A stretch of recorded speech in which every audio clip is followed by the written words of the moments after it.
As the title states, we are here in discussion of John's debut performance, and if you'd like to hear more, please stick around. This is All Gas, No Trash. My name's Adam, and welcome back to the program, and welcome to a brand new episode. So we are talking about John, the band, their debut performance at Moroccan Lounge in Los Angeles, California, that, it was largely a great experience to go see this band finally after a number of months, not only discovering the band, but also hearing the singles leading up to this performance. In addition to that, it was also great to have people accompany me or to go and see John. So I don't know if I've mentioned it previously, but when I went to go see Sparkle Mommy, I met some people there while I was waiting in line, that were very cool, that were keen to just talking about music, very in-depth about, different bands that we enjoy, shows we've gone to, vinyl collections and stuff like that. Not that I'm all that savvy when it comes to vinyl, but just people that are overall enthusiastic. And since that meeting, we have collectively met up for a few different shows, including Domi and JD Beck's performance at the Lodge Room for their album release show that we also have on our YouTube channel. If you want to check that out, maybe I'll list it as one of the end cards for this video / podcast episode if you want to check it out. And also for this show, John, which is something that I was talking about in line at Sparkle Mommy's show. So I'm really appreciative that these people were even open-minded to, I guess, coming along with me. And so we all collectively went there. I mean, I had been there probably since 6:30, just lounging around trying to pass the time until the show actually happened. And what was funny was there was actually an earlier show which featured both Zahara and also Willis, who is the guy that made that song, or the band that made the song that says, "I think I like when it rains." Or at least that's what I think the lyrics are. But in any case, I mean, I thought about it throughout the night, because if I were a band and a venue or the talent buyer arranges for two shows to happen in one night, I would be a little bit offended to know that they maybe didn't have enough faith, or they don't think you're capable of selling enough tickets. So in order to prevent financial loss, they have another show earlier. But somebody actually did reach out to me because it's something that I had written on my stories. And according to them, they believe, or it is often believed, that the reason that you would do a show at 6:30 is because it would allow for all ages to attend versus, something that's 9:30 and beyond is 21 and above. But in this circumstance, John really doesn't come across as a band that is, 21 plus to me. I don't know if that's like something about explicit language, or maybe it's like the type of audience a band attracts for drinks and stuff. So I don't know. I'm not really sure exactly what they meant, but I think fundamentally they did get across that generally shows that happen at 6:30 are for all ages versus 9:30, which is 21 and above. So there's that. So I was just waiting in line, seeing this first wave of fans and concert attendees going in to see Willis and also Zahara, which kind of strikes me as a weird bill, because Zahara, in my estimation, is more on like the post-punk side, maybe alternative side as well, judging by the fact that she was associated with Idris for an extended period of time, not only accompanying him as part of his live band, but also the collaboration project called The Simps between the two of them. And for them to be paired up with Willis, and not that I'm like entirely familiar with their discography, but between that song that everybody knows Willis for and what you would expect from Zahara, not really something I could see how they gel together, but it is what it is.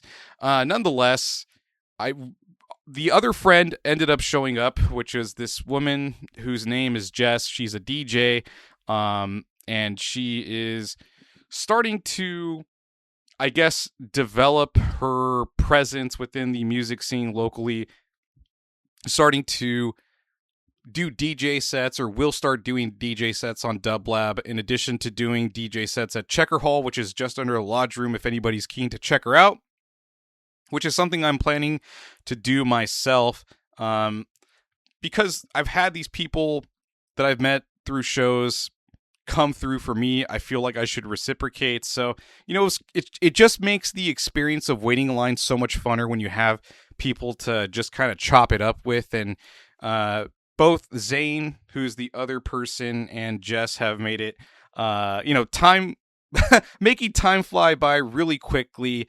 And I'm super glad that they were able to attend, not only to show up and check out some music, but also to support the bands that are playing or were playing that night. So we eventually go in, and I'm trying to get a good idea of who could potentially be in the John band, because for those that don't know, John is something of an enigma as far as the members go. You could go on their band profile on Instagram. A band called John is their tag, and you can go through the followers list or following list to see who each member is, but most of them don't have a profile pic as far as like their face or anything like that. The only formal member or forward-facing member is actually Audrey Mika, who we've talked about in the past. So I did see a couple people. I saw Audrey Mika walking into the Moroccan Lounge with this like striped outfit that she was wearing that was like a light blue and light yellow color. And I saw the dog that you can hear on some of the tracks that John has. But the only other person that I thought could be a band member was this dude that had like strawberry blonde hair. And there was just something, I don't know what it was. He wasn't carrying an instrument at the time, but he did look like somebody that could be a potential member. And as it turned out to be, this dude was part of the live band. He was the bass player. His name is Yoshi Flower, and I was kind of curious to know what that dude looked like, because he was somebody that I looked up on Wikipedia because he had worked with or was a roommate of this artist named Elohim that I'm not really sure how many people are familiar with her music, but just for him to be involved or even around Elohim was, enough to intrigue me. But I was curious to know what this dude looked like, and I got my answer. So the first thing I do, they had these barriers before the entrance to the venue itself, or the stage. And we were just kind of like, me and the posse were just kind of lingering around to be the first people to get in there and be at the very front of the stage. So the first band that goes on is French Perfume. And I don't really have a whole lot to say about that band. I did check them out briefly on Spotify, some of the songs.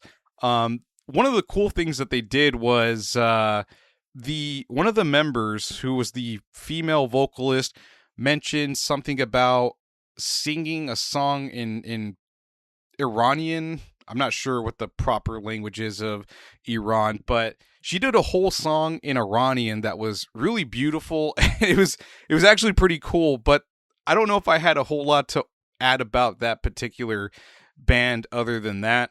As far as John performing, I mean, I got very excited to see that there was a bunch of mics. There was 2 different keyboard setups, drums. It seemed like a whole elaborate project, probably amounting to like 7 or 8 people. I mean, that's just like off the top of my head, but I don't want to do the math. I was like trying to figure out how many people were on stage, but the guys started setting up and checking their instruments, doing sound check real quickly to make sure everything was hooked up. And then, you really got a better idea of who each member was. There was this dude that was on the far right who had keys himself. and I believe his name was Gabe. Somebody I actually spoke to at the very end of the night. There was there was a guitar player, and just bringing up Gabe one more time. I think that dude's name, his artist name, is Boy Deco, if I'm not mistaken. But moving from right to left, there was a guitar player and also the drummer who had like this sick green drum kit. It had a very nice color to it. Yoshi Flower, who was the bass player, two backup vocalists, and there was a secondary like keyboard synthesizer guy. And the night actually begins. We have the lights coming on, and out comes Audrey Mika, who she's very charming in the fact that she has like great stage presence, charisma. Just has like just from first impressions, like a very sweet personality.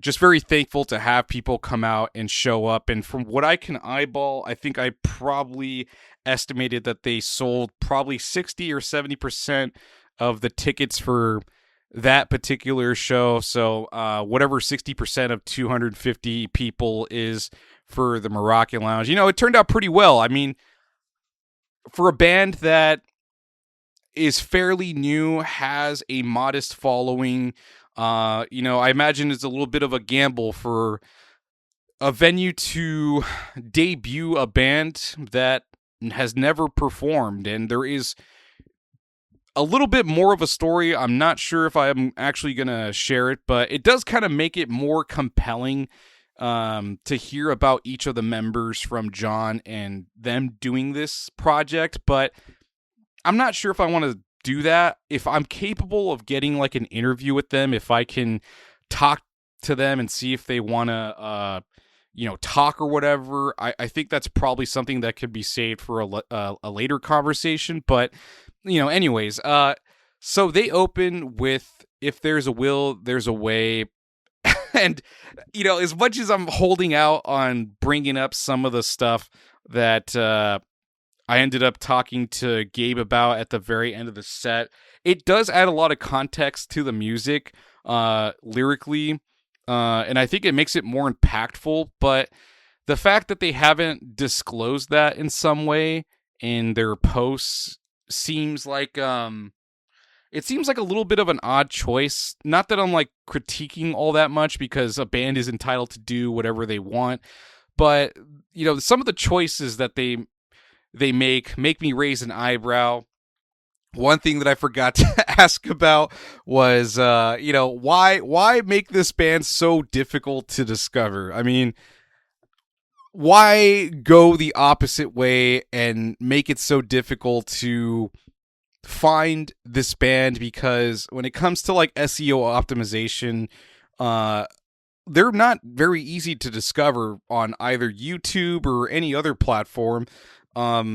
So that's something that I forgot to ask them about. I would have loved to have gotten an answer.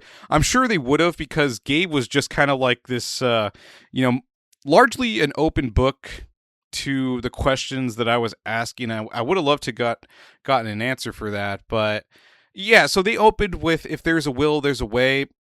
And it was so cool to experience that in person, to see this whole musical collective in person.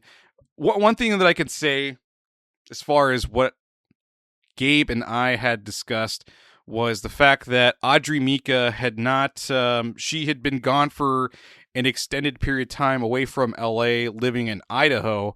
So I believe it was one of the members, I think it was Yoshi Flower, that had stated that he hadn't performed perhaps in just as long. So I don't really know if that was the general sentiment for all the other members of John that hadn't performed in a long ass time, because a lot of these guys are, at least in my estimation, or from what I remember making our first episode about John, is that they were producers. So I don't know if these guys, are, if they're session players to make ends meet, or if they go and play for other bands. I don't know what, I'm not exactly sure what the situation is for each member, but some of them vocalize the fact that they had to perform in person. Maybe they're more on the recording end. So that was kind of cool to hear that this was, a long time coming for some of the members to come out and perform. And, there's just a lot of questions I want to ask about the band and stuff, but I only had so much time to speak with them because I was aware of the fact that they had to take off all their gear and stuff, and that venue, like, it closes like promptly at some specific time, so you want to get all your shit off stage and make sure that you don't linger around too much. But yeah, I mean, the set that they played, it was all the singles that were featured already in their discography that we've heard so far. There was a lot of new tracks that were played that I haven't heard that I'm hopefully anticipating come out at some point in the future, if not as an EP, perhaps just as singles. There was a track called Limitless that you can check out when their live set is released on our YouTube channel, that you can check out. We'll have it as one of the end cards for you to look at and have a listen, see what the band looks like. One thing that stood out to me is like how close of a unit they are, especially that dude Gabe, man. He was like buddying up with some of the other bandmates, like hugging them as they were playing. I don't know if that was disruptive to them playing, but I don't know. That dude looked like he was just really excited to play, and he actually got to sing one of the songs in the beginning, which was Summer Breeze. It was the second to last song of the set. So if I'm not mistaken, his artist name is actually Boy Deco. So yeah, it was just an overall great experience to see what this band looked like live. I think Audrey Mika is a great front person for the group, a great vocalist, knows how to take up the stage, engage with the crowd.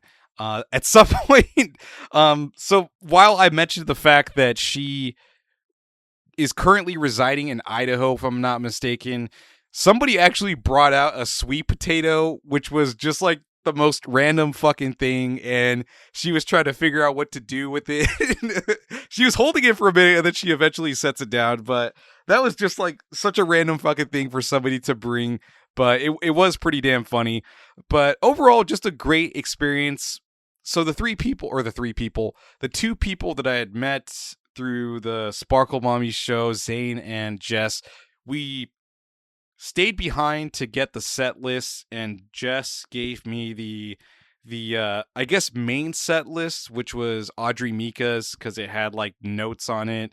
There was some interesting interpolations. There was one song that they did where they transitioned into I'm Just a Teenage Dirtbag, but they also did a really cool cover of what was that song? The Lenny Kravitz song that everybody's been playing as of late. It Ain't Over Till It's Over. They did a cover of that was also really cool. But like I said, you can check all that out with the live set that we're gonna post. And yeah, we just ended up talking to Gabe for a hot minute. I got to ask a lot of questions about the band. Not everything, but I'm hopeful maybe we can arrange something where I can interview them, or I don't know. I'd like to figure something out where I could talk to that band and maybe they can explain some of the, the secrets of this enigmatic group. Well, maybe perhaps not so enigmatic now because you could see all these members in the flesh with our video that we're about to post. But that's more or less it. I'm very appreciative of everybody that has been subscribing and listening to, our podcast episodes because of the Domi and JD Beck live set that we recorded from their album release show. So, thanks for all the subs. Thank you for all the views and listening on the part of YouTube, and for anybody else that has been listening on RSS and the other digital streaming platforms. I'm super appreciative. I'm very thankful to have nearly 250 people checking out our podcast episodes and just wanting to listen about new music and new artists, new bands and stuff. So thank you again for hanging out and just I guess listening to me ramble about music and just bands that I find interesting, and hopefully you'll come around to John and enjoy their music, become a fan of theirs. This was just another thing to add into our catalog of episodes and our catalog of YouTube videos and things that we're accumulating over the course of time to, create our own portfolio and resume of all the bands that we've supported over the last couple of years. But anyways, I've been rambling for too long. I appreciate y'all listening. Thank you so much for tuning in, and I'll catch y'all next time.